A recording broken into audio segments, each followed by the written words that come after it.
आज हम लोग डिसोल्यूशन ऑफ पार्टनरशिप को पढ़े। इससे पहले हम लोगों ने फंडामेंटल ऑफ पार्टनरशिप को पढ़ा,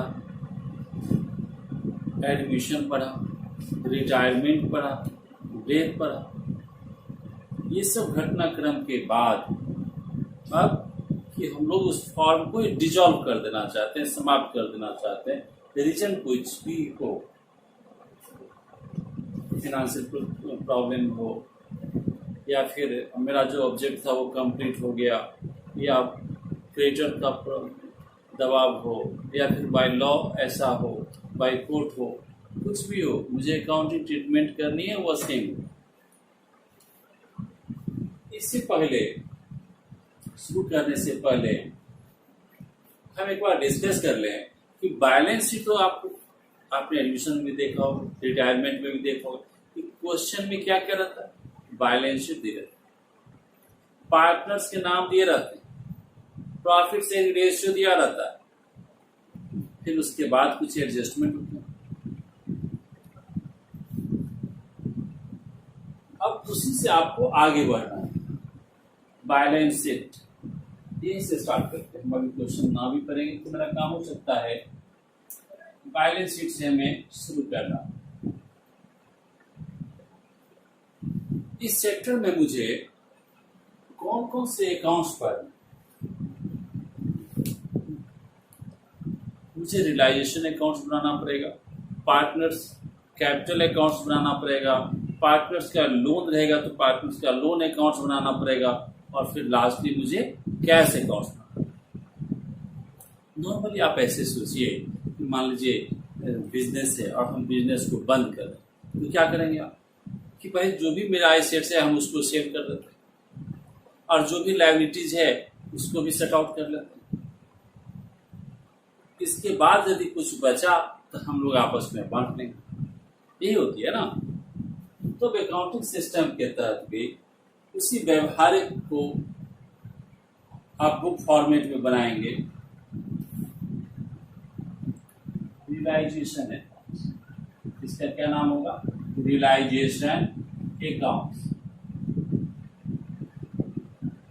फॉर्मेट डिस्कस कर लें, क्या होगा, पर्टिकुलर अमाउंट, पर्टिकुलर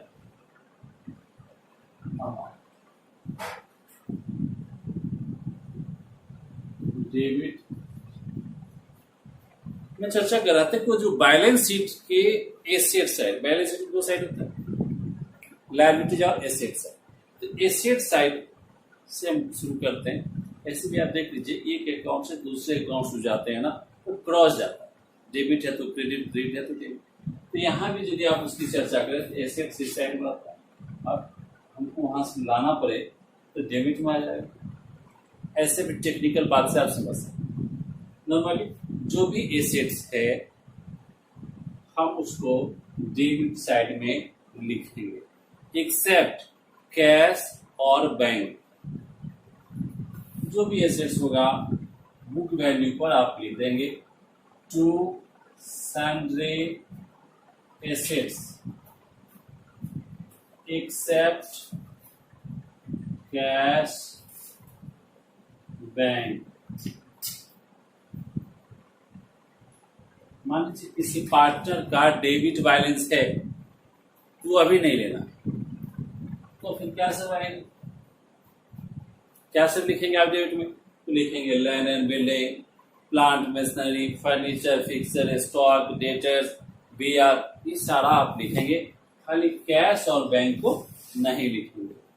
अमाउंट कौन सा डालेंगे, जो उस बैलेंस शीट में रहेगा, इट मीन्स बुक लो, उस बैलेंस शीट से जो लाएंगे और वही अमाउंट लिखेंगे, तो हो गया आपका बुक वैल्यू।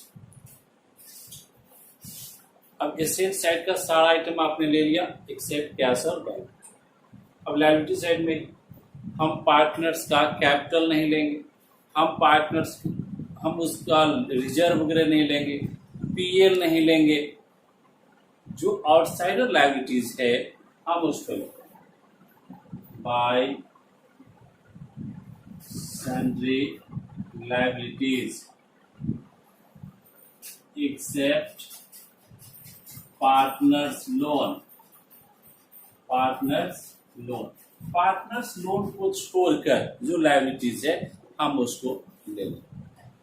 क्या नहीं लेंगे? पार्टनर्स का कैपिटल नहीं लेंगे, रिजर्व रहेगा तो नहीं लेंगे, पीएल रहेगा तो नहीं लेंगे, क्योंकि मुझे एसेट्स और लायबिलिटीज को ही रिलायंस अकाउंट्स में लाना।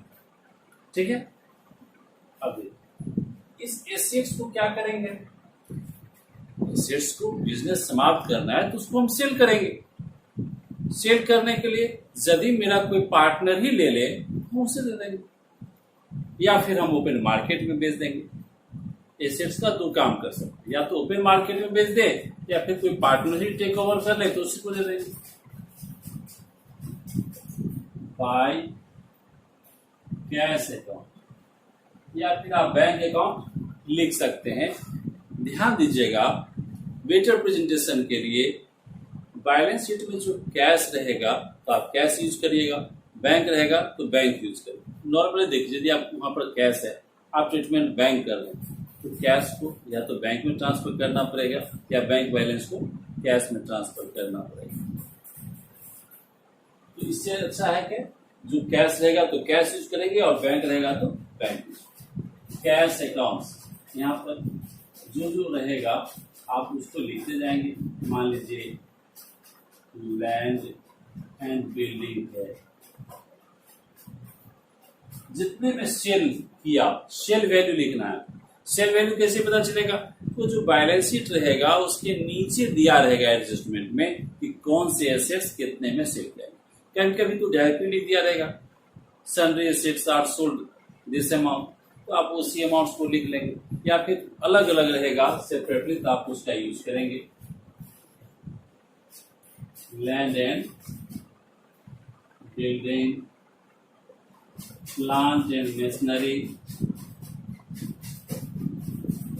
स्टॉक, जो सब भी रहेगा आप डायरेक्टली ऐड करके लिख देंगे।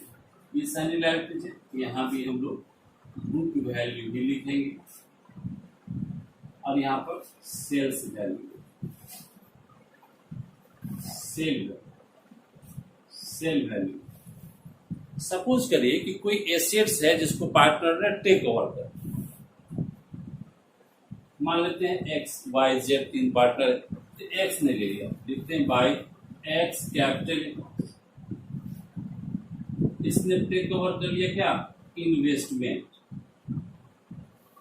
मान लेते हैं ऐसा, जो भी एसेट्स रहेगा आप लिख देंगे, जैसे एक्स कैपिटल अकाउंट से ब्रैकेट में इन्वेस्टमेंट लिखा, तो आप यहाँ पर लिख सकते हैं फॉर्मेट के लिए एसेट्स टेक, एसेट्स ठीक, यहाँ लिखे बाय एक्स कैपिटल। इसके जगह हम फॉर्मेट की यदि बात करें तो क्या लिख सकते हैं? Partners capital account. इस समझने के लिए फॉर एग्जांपल के लिए मैंने दे दिया आपको बाय पार्टनर्स कैपिटल अकाउंट, इस पार्टनर ने टेक ओवर कर दिया।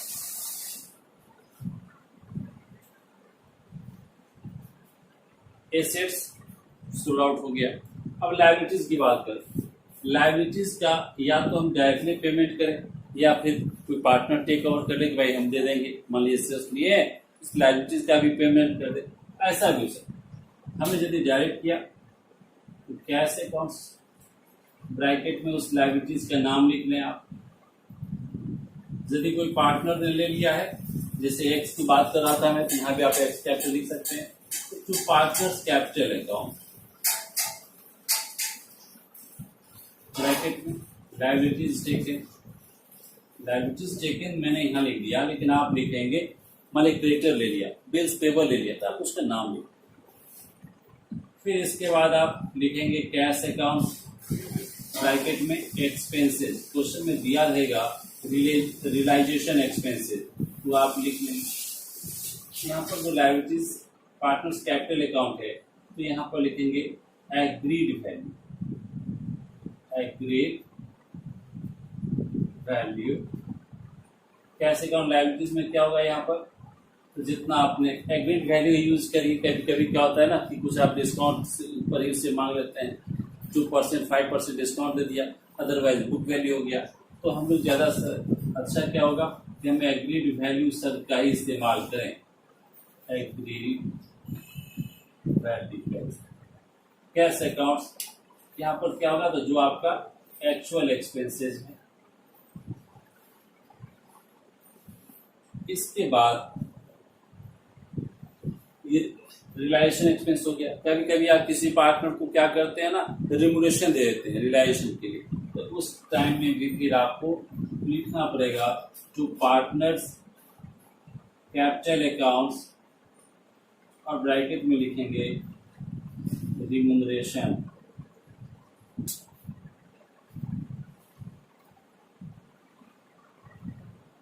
ठीक है। अब इसके बाद या तो प्रॉफिट होगा या लॉस होगा। जनरल तौर पर रियलाइजेशन में आप कोई भी बिजनेस बंद करेंगे, प्रॉफिट होने की चांस कम होती है। अकाउंटिंग ट्रीटमेंट है, दोनों में से कुछ भी हो सकता है। हम ये एजीएम ले लें कि यदि ये लॉस होगा तो क्रेडिट साइड में लिखेंगे by net loss transfer to capital account. मैंने XYZ का ट्रीटमेंट किया था, XYZ लिख दीजिए, फिर जो रेशियो रहेगा उस रेशियो में आप डिस्ट्रीब्यूट कर देंगे। ठीक है। अब ये लॉस हो गया, तो यदि प्रॉफिट होगा तो इसको उठाएंगे, आप डेबिट साइड में लिख देंगे जो नेट प्रॉफिट, या फिर profit word net by loss जो नेट यूज करिए, कोई बात नहीं। Net profit transfer to capital account XYZ if any, दोनों में से कोई एक ही होगा ना, दोनों में से कोई एक ही होगा, या तो प्रॉफिट होगी या तो लॉस। रियलाइजेशन अकाउंट्स कंप्लीट हो जाने के बाद अब हम लोग क्या करेंगे, तो पार्टनर्स कैपिटल, मान ली पार्टनर्स का लोन यदि है तो फिर हम पार्टनर्स का लोन अकाउंट ले लें। जिस पार्टनर्स का रहेगा, मान लीजिए एक्स रहेगा तो एक्स लोन लिख लीजिए।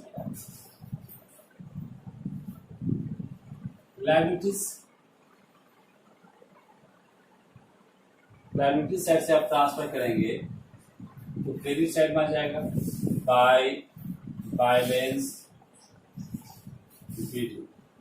तो डेबिट में आप उससे पेमेंट करेंगे टू कैश। बस इतना ही इसमें था। अब पार्टनर्स कैपिटल की बात करें,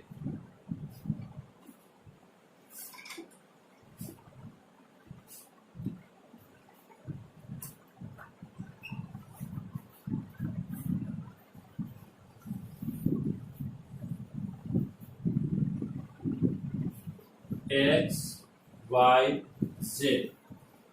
ये तीन पार्टनर XYZ।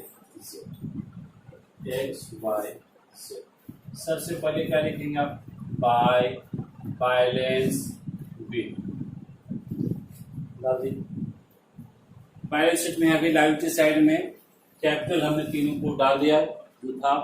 अब इसके बाद ले लेते हैं यदि कोई रिजर्व है, जनरल रिजर्व या रिजर्व फंड, तो हम रिजर्व फंड ले लेते हैं, या फिर बाय PL है प्रॉफिट एंड लॉस अकाउंट, तो वह ले लेते।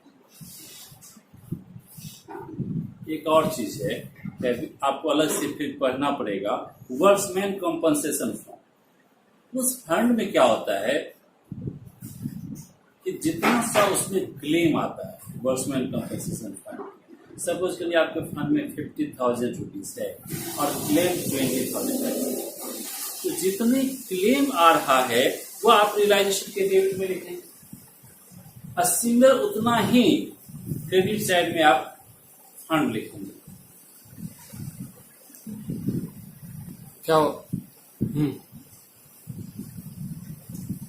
तो वर्कमैन कंपनसेशन जितना सा क्लेम पेड करेंगे आप डेबिट में लिखेंगे, और सिमिलर उतना ही फंड हम क्रेडिट में।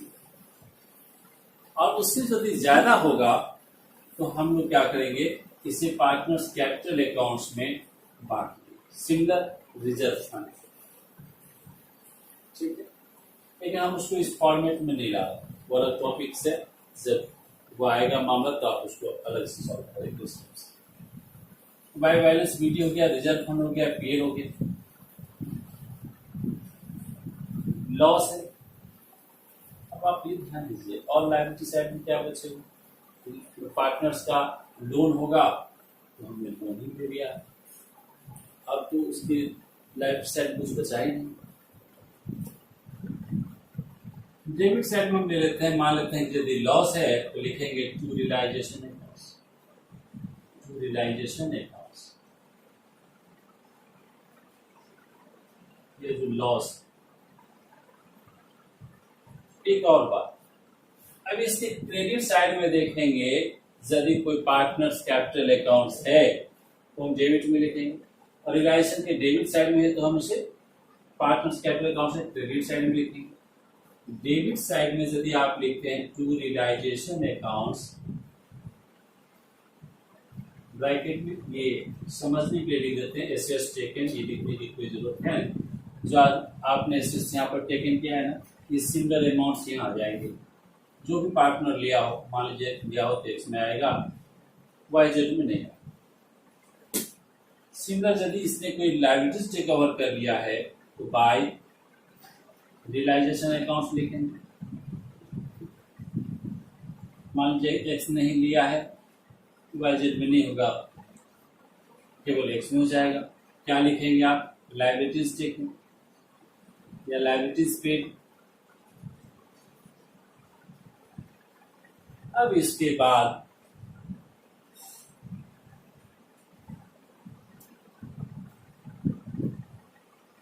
फिर हम क्या करेंगे, बैलेंस सीधी निकालेंगे, है ना। लेकिन ध्यान देने की बात है कि जब आपका बिजनेस समाप्त हो रहा है, आप फॉर्म को ही डिजॉल्व कर रहे हैं, तो सीधी कहाँ से बचेगा, सीधी नहीं बचेगा। आप उतने अमाउंट्स को क्या करेंगे, पेमेंट कर देंगे उस फॉर्म को। क्या लिखेंगे, जो कैश या बैंक जो भी हो, कैश या बैंक अकाउंट दे करके आप उसको पेमेंट कर दें। फिर इसके बाद हम चेक करेंगे कि मेरा ये सारा अकाउंटिंग सिस्टम ठीक है या नहीं, पैसे जितना है उतने सारा एक्सपेंस हो गया क्या। तो इसके लिए आपको बनाना पड़ेगा कैश अकाउंट। हम अब आपको बताते हैं इसके बाद कैश अकाउंट्स में बैलेंस शीट के एसेट साइड में केवल कैश ही बच गया है, हम उसको ले लेते हैं टू बैलेंस बीडी। ध्यान दीजिएगा, एसेट साइड का जो भी आइटम रहता है उसका बैलेंस डेबिट साइड में आता है, और लायबिलिटी साइड का यदि कोई आइटम है उसका बैलेंस क्रेडिट साइड में। एसेट साइड का है कैश, टू बैलेंस बीडी। अब हम क्या करेंगे, चेक करेंगे रियलाइजेशन अकाउंट्स के क्रेडिट साइड में कहीं कैश लिखा है। जो कैश लिखा है आप इस कैश अकाउंट्स के डेबिट में लिखेंगे।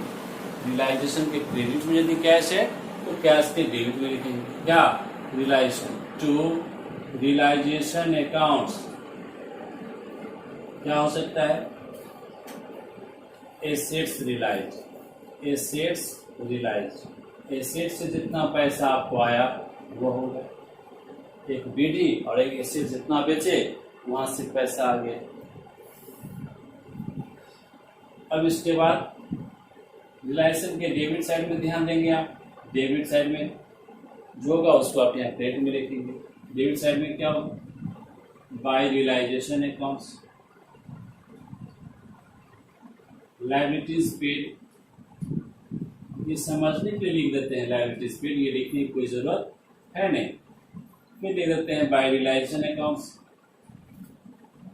ये एक लेजर से दूसरे लेजर का लिंक, बाय रियलाइजेशन अकाउंट्स। यहाँ पर लिख देते हैं expense paid. Realisation accounts liabilities अलग अलग है, तो आप भी अच्छा होगा कि आप भी अलग अलग उसको लिख दीजिए। इसके बाद आप जो पेमेंट करेंगे पार्टनर्स को by X capital by Y capital by Z capital, यहाँ पर बाय एक्स लोन अकाउंट्स, मान लीजिए आपने उस पार्टनर को लोन का पेमेंट किया वह भी लिखना पड़ेगा। फिर आपने तीनों पार्टनर्स का पेमेंट कर दिया वह लिखना पड़ेगा। जो ओपनिंग कैश था और जो एसेट्स को रिलाइज होकर के मिला, ये टोटल कैश आपको मिल गया और आपने इस तीनों पार्टनर्स को पेमेंट कर दिया। फाइनली आपके पास कुछ भी कैश बचना नहीं चाहिए। आपके पास 10 रुपया और आपने 10 रुपया बांट ही दिया तो आपके पास बचेगा क्या? नहीं बचेगा। यदि कैश यदि आपका टैली कर गया, ये तो हमने पर्टिकुलर लिखा है, आप ऐसे भी समझ सकते हैं कैश अकाउंट्स के डेबिट साइड में क्या होता है, ये होता है रिसीट्स और ये होता है पेमेंट्स। ये आपका डेबिट साइड है और ये आपका क्रेडिट साइड। तो जितना रिसीट्स होगा उसके इक्वल आपका पेमेंट होना चाहिए। ठीक है, तो ये आपका फॉर्मेट पार्ट समाप्त हो गया। टेक्निकल बात आपको क्या समझना है कि एसेट्स का रियलाइज वैल्यू आपके एडजस्टमेंट में दिया रहे, कभी कभी ना दिया रहे। तो अब इसमें दो मत है। बिहार बोर्ड की बुक है, वह कहती है कि आप उसको उसमें दो पार्ट्स कर दिया। टेंजेबल एसेट्स है तो उसको आप रियलाइज माने बुक वैल्यू, और इनटेंजेबल है तो उसको आप रियलाइज मान लीजिए जीरो। सीबीएसई क्या कहती है? नहीं, यदि कोई एसेट्स है और उसके बारे में कोई रियलाइजेशन का इंफॉर्मेशन नहीं है तो उस बुक वैल्यू का रियलाइजेशन होगा जीरो। लायबिलिटीज के पेमेंट के बारे में कुछ भी नहीं बोला, फिर भी मुझे लायबिलिटीज का पेमेंट करना है। इस मामले में दोनों बोर्ड का सेम है कि आपका जो भी लायबिलिटीज है पेमेंट के लिए नहीं भी बोले आपको पेमेंट करना। किस वैल्यू पर? तो बुक वैल्यू। एसेट्स रियलाइजेशन में क्या है, बिहार बोर्ड का क्या है कि यदि टेंजेबल एसेट्स है तो उसका हम बुक वैल्यू रियलाइज करेंगे और इनटेंजेबल है तो उसका वैल्यू हम जीरो रियलाइज करेंगे। ठीक है, अब इसके बाद एक और टॉपिक पर डिस्कस हम लोग कर ले, वर्क्समैन कंपनसेशन फंड। उसमें 4 केसेस। फंड में जो भी पैसा है वह क्लेम से, आप देख लीजिए कंपेरिजन करेगा। फंड में जितने पैसे हैं क्लेम उससे कम हो सकते हैं, क्लेम उसके इक्वल हो सकते हैं, बराबर हो सकते हैं, या क्लेम उससे ज्यादा हो सकते हैं। ठीक है, कम है, इक्वल है, कोई प्रॉब्लम नहीं। ज्यादा है तो फिर क्या प्रॉब्लम है? तो प्रॉब्लम यह है कि जो ज्यादा पैसा रहेगा क्लेम से वो हम पार्टनर्स कैपिटल में ले जाएंगे और क्लेम के इक्वल अमाउंट हम रियलाइजेशन में रखेंगे। क्लेम को रियलाइजेशन के डेबिट में रखेंगे और फंड को हम क्रेडिट में रखेंगे ताकि कोई इफेक्ट ना हो। ध्यान दीजिएगा, क्लेम यदि कम है तो क्लेम तो पूरे आप डेबिट में रख ही दीजिए, क्लेम रियलाइजेशन के डेबिट में होगा ही। अब वर्क्समैन का पैसा कम है तो कम ही लिख दीजिए क्रेडिट में, इक्वल है तो इक्वल ही लिख दीजिए, और ज्यादा है तो पर भी आप इक्वल ही लिखिए। फिर से समझिए, वर्क्समैन कंपनसेशन फंड है और नीचे में क्लेम दिया रहे, तो क्लेम को आप रियलाइजेशन के डेबिट में लिखे नहीं, कोई प्रॉब्लम उसमें नहीं। फंड की बात करिए, जितना क्लेम है उससे कम फंड है तो कम ही लिख दीजिए क्रेडिट साइड में। इक्वल है तो इक्वल लिखिए, ज्यादा है तो पर भी आप इक्वल ही रखिए। लेकिन और जो ज्यादा अमाउंट होगा उसको आप पार्टनर्स कैपिटल अकाउंट्स में क्रेडिट करेंगे, रिजर्व की तरफ से डिस्ट्रीब्यूट करेंगे bye workmen compensation fund.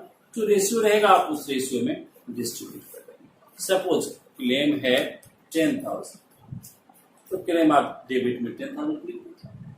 Fund है 8,000 तो ठीक है आप क्रेडिट में 80,000 लिख दीजिए। सेकेंड केस, क्लेम है 10,000 तो ठीक है आप 10,000 लिख दीजिए। कहाँ? रियलाइजेशन के क्रेडिट में। लेकिन यदि क्लेम है 15,000 तो पर भी आप 20,000 लिखिए, 5,000 को आप ले आइए पार्टनर्स कैपिटल। ठीक, और रियलाइजेशन से संबंधित बात समझिए। एसेट्स है तो आपने कहा लिखा रिलायंस के डेबिट साइड, लेकिन एसेट्स से रिलेटेड कोई प्रोविजन है कहाँ लिखेंगे रियलाइजेशन की क्रेडिट साइड। आपने डेटर लिख दिया कहाँ तो डेबिट साइड में टू डेटर, और उस डेटर पर प्रोविजन है या फिर रिजर्व है जो लेस अमाउंट रहता है, हम उसको क्या करेंगे क्रेडिट में। इन्वेस्टमेंट की बात करते हैं, इन्वेस्टमेंट आप कहाँ लिखेंगे रिलायंस अकाउंट्स के डेबिट में।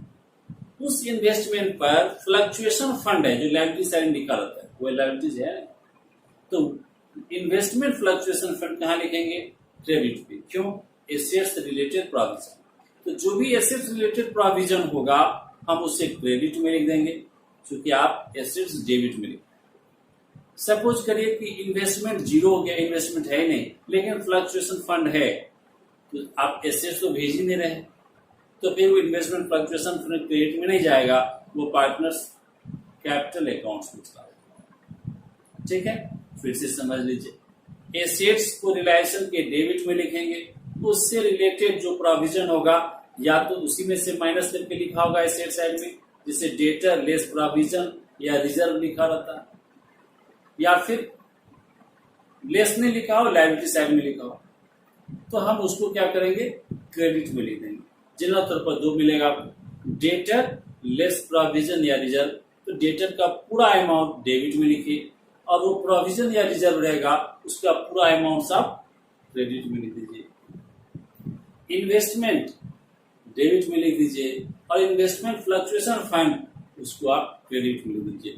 बस इससे बहुत ज्यादा कुछ है नहीं, ये बहुत इजी चैप्टर है। बस आपको ध्यान रखना है कि बैलेंस शीट के जो आइटम है वो सारे आइटम का यूज हो जाना चाहिए, और उससे रिलेटेड जो भी क्या हो सकता है एसेट्स को आपने सेल किया है, सेल या तो ओपन मार्केट में या फिर कोई पार्टनर ले लिया, लायबिलिटीज को आपने डायरेक्टली पेमेंट किया है या किसी पार्टनर ले लिया, बस इससे ज्यादा कुछ ऐसा होगा। ठीक है, तो अब हम इस टॉपिक को यही कंक्लूड करते हैं, समाप्त करते हैं। फिर हम लोग क्या करते हैं, आपको एक एक क्वेश्चन करके आप भी जो घर पर पढ़ें तो आप पहले रियलाइजेशन का ही फॉर्मेट याद करें, उसको समझें और उससे रिलेटेड कम से कम 10 क्वेश्चन सॉल्व करें। पेज को लेफ्ट पेज का इस्तेमाल करें, लेफ्ट पेज पर आप रियलाइजेशन बना लीजिए और राइट पेज आप ब्लैंक रखिए। जब 10 क्वेश्चन का रियलाइजेशन बन जाएगा तब आप क्या करिएगा, उसे राइट पेज पर partners loan accounts, partners capital accounts और फिर कैश अकाउंट्स बनाएंगे। एक एक करके करेंगे, टुकड़े टुकड़े में पढ़ेंगे तो बहुत अच्छे से समझ पाएंगे। इसके बाद हम आपको एक क्वेश्चन भी बताते हैं कि आप कैसे बना पाएंगे। अब एक क्वेश्चन हम ले रहे हैं कि बिहार बोर्ड में 2011 में एक क्वेश्चन पूछा, इजी क्वेश्चन, एग्जाम बोर्ड तक क्वेश्चन नहीं पूछा, ये 2011 में बिहार बोर्ड में क्वेश्चन पूछा गया था। ये क्वेश्चन आपकी स्क्रीन पर नीचे शो करेगा। इसमें एसेट्स में मशीनरी, प्लांट, डेटर और बैंक, ये 4 एसेट्स हैं, तो हमको बैंक नहीं लेना है, मशीनरी, प्लांट और डेटर है। कहाँ लिखते डेबिट साइड में देते हैं, to machinery, to machinery, to plant, to debtor. Machinery जो है वो 9,000, प्लांट जो है वह 10,000 का और डेटर जो है वह 2,500। बैंक है, बैंक हम नहीं ले रहे हैं क्योंकि बैंक मुझे नहीं लेना। लायबिलिटी साइड में आते हैं, कैपिटल दिया हुआ है, ए और बी 2 पार्टनर्स हैं, उनका कैपिटल दिया हुआ है, क्रेडिटर दिया हुआ है और एज का लोन अकाउंट्स दिया हुआ है। तो ए की लायबिलिटीज होगी कौन सा, बाय क्रेडिटर। एज लोन है, ये तो मेरा पार्टनर है, ए बी 2 पार्टनर है, तो पार्टनर्स के लोन को रिलायंस अकाउंट्स में नहीं ले, तो बाय क्रेडिटर, क्रेडिटर जो है वह है 3,000।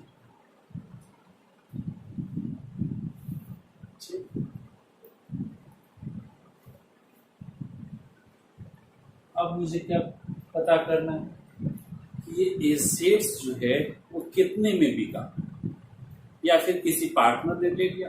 तो बैलेंस शीट के नीचे का एडजस्टमेंट हम पढ़ते हैं। They decided to dissolve the firm. Assets are realized as follow: machinery 20% less than book value. हम यहाँ पर लिखते हैं बाय बैंक अकाउंट, क्योंकि क्वेश्चन में आपका बैंक दिया इसलिए हम इसका यूज करते हैं। मशीनरी जो है वो 9000 का और उसमें 20% जो है वो लेस कर देना जो बुक वैल्यू है। तो 9000 का 20% कितना होगा 1800। आप उसको माइनस करेंगे तो कितना हो जाएगा 7200। इसके बाद plant 10% less than book value. Plant जो है वो 10% लेस करें तो प्लांट 10,000 का 10% कितना 1000 तो लेस मतलब कम कर दीजिए, कितना हो जाएगा 9000। अब लिखते हैं डेटर। डेटर्स पर क्या होता है डेटर्स रुपीज 2000। डेटर से आपको कितना मिला तो 2000। अब इस सबको ऐड कर लीजिए, यही तीनों एसेट था, तीनों को आपने शेयर कर लिया। 9 + 2 11 और 7 18,200। क्रेडिटर के बारे में क्या बताया पूरे पेमेंट करना है, कुछ डिस्काउंट नहीं भी कुछ कहेगा तो उसका बुक वैल्यू पेमेंट कर देंगे। क्वेश्चन में कहता है the creditor were paid off at discount of 10%। 10% discount to bank accounts bracket में लिखते हैं क्रेडिटर कितना पे ऑफ करना 10% कम कर दीजिए। 2000 का 300 लेस कर दीजिए 2700। ठीक है।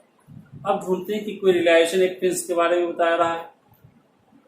हाँ है open necessary accounts for dissolution assuming the cost of liquidation amounted to 500 इसका रिलायशन एक्सपेंसेस है। टू बैंक अकाउंट ब्रैकेट में एक्सपेंस ले लीजिए कितना 5। अब आप ये चेक करिए लॉस हुआ या प्रॉफिट। ऑब्वियसली ज्यादातर आपने एसेट्स को कम पर ही शेयर किया है तो लॉस। क्या लिखते हैं by net loss transfer to capital account. दो पार्टनर हैं ए और बी। अब किस रेशियो में डिस्ट्रीब्यूट करेंगे, रेशियो दिया रहेगा उसी रेशियो में करेंगे, नहीं कोई रेशियो रहेगा तो क्या एज्यूम करेंगे हम equal partner.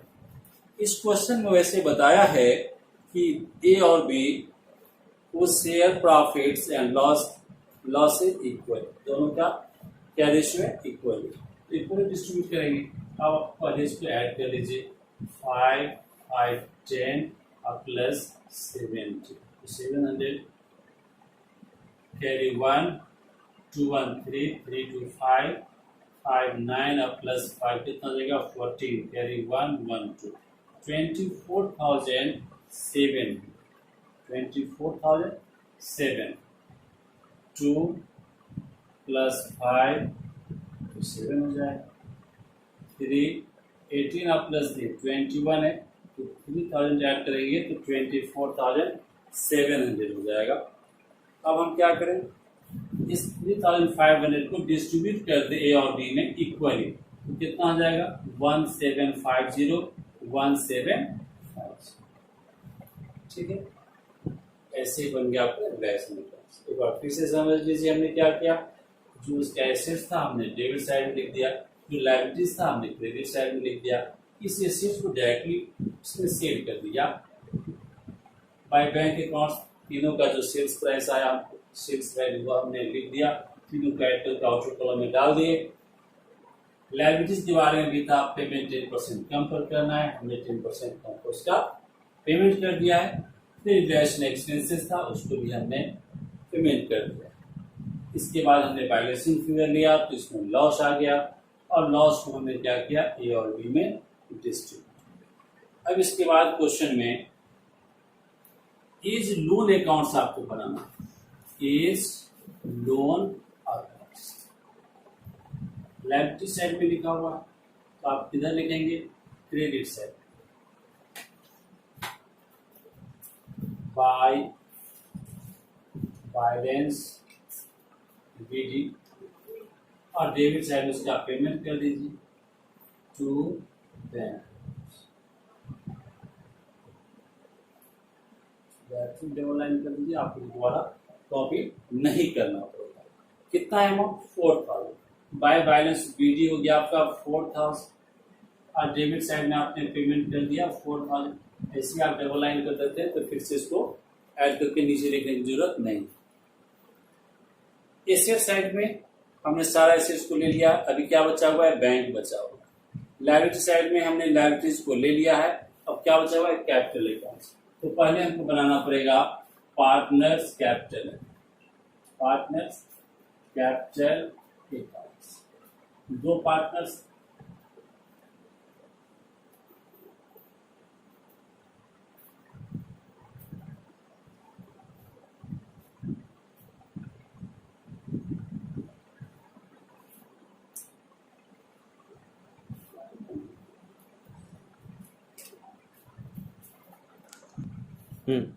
Partners capital account में दो पार्टनर होगा, ए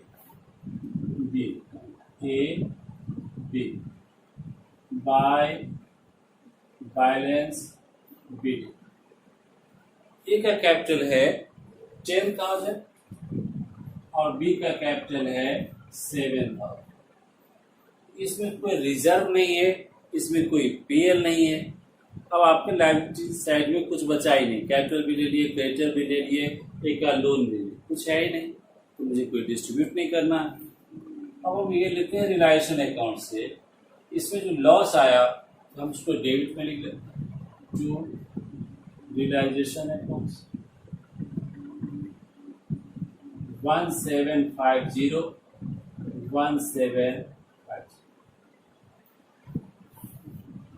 और भी कुछ बचा ही नहीं।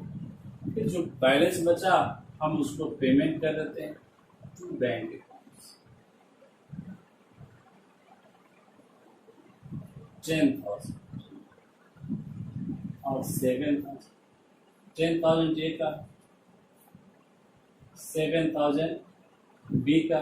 इसमें से लॉस अमाउंट माइनस कर दीजिए, 250 ये हो जाएगा 2,000, तो 5,250 आ रहा है बी का, और ए का 250 आ के 8,250 आ रहा है ए का मिलेगा 8,250 और बी का मिलेगा 5,250। अब इसके बाद हम क्या करते हैं, कैश अकाउंट्स में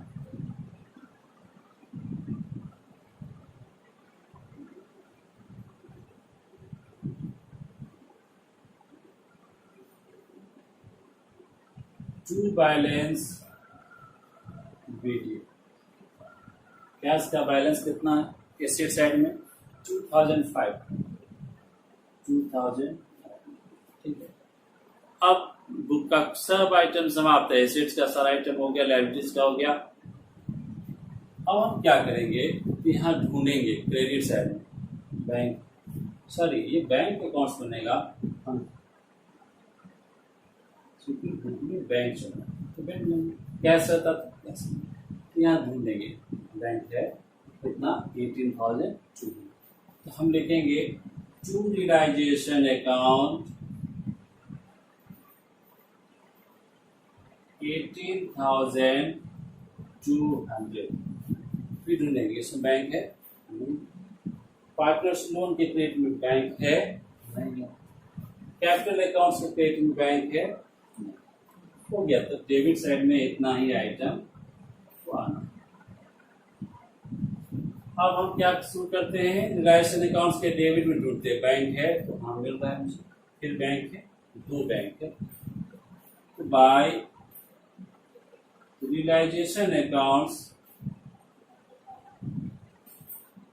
फिर से बाय रियलाइजेशन अकाउंट्स ये 2700 हमने क्रेडिटर का पेमेंट किया है और 500 जो है रिलायशन एक्सपेंस।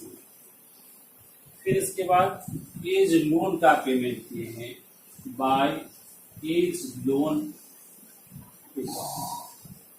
फिर इसके बाद हमने बाय एज कैपिटल को पेमेंट किया और इसके बाद हमने बाय 20 कैपिटल को पेमेंट किया। दोनों एक ही रो में आना चाहिए, इस मतलब नीचे। ये लोन को कितना पेमेंट किए? 4000। डेबिट में है 4000, उसको पे कैपिटल अकाउंट में डेबिट में है ए का 8250, बी का कितना है 5200। अब क्या करते हैं, दोनों को ऐड कर लेते हैं। इसलिए कितना जगह डेबिट में 20007, डेट में भी उतना ही होना चाहिए 250 तो 500 प्लस 500 1000 प्लस 700 1000 कैरी ऑन में आ गया। 2 प्लस 1 3 3 प्लस 4 7 7 प्लस 8 15 प्लस 5 20,000 दोनों कैरी कर गया। फिर आपका ये पूरे सिस्टम, ये जो आपने पूरे रिलायशन अकाउंट्स का जो सॉल्व किया है ये पूरा सही है। आप ऐसे इस क्वेश्चन को सॉल्व करेंगे। ये क्वेश्चन 2011 में बिहार बोर्ड में पूछा गया था और ये एक्सरसाइज नंबर 15 है एसके सिंह के बुक में। डॉक्टर एसके सिंह की ये बुक में ये एक्सरसाइज नंबर 15 है, जो 12th बुक में है, वो भी देख सकते हैं। और एक चीज क्या है कि ये जो चैप्टर है ये बीकॉम पार्ट 1 में भी पढ़ना होता है, इसलिए मैंने क्लासेस नहीं लिखा। क्लास जब लिख देते हैं क्लासेस 12 और बीकॉम पार्ट 1, ठीक है। और मैं कहीं आप ये पार्टिकुलर ऐसा नहीं कि मैंने छोड़ दिया, यहाँ नहीं होता, आपको भी ये लिखना है। ये अंडरस्टूड है।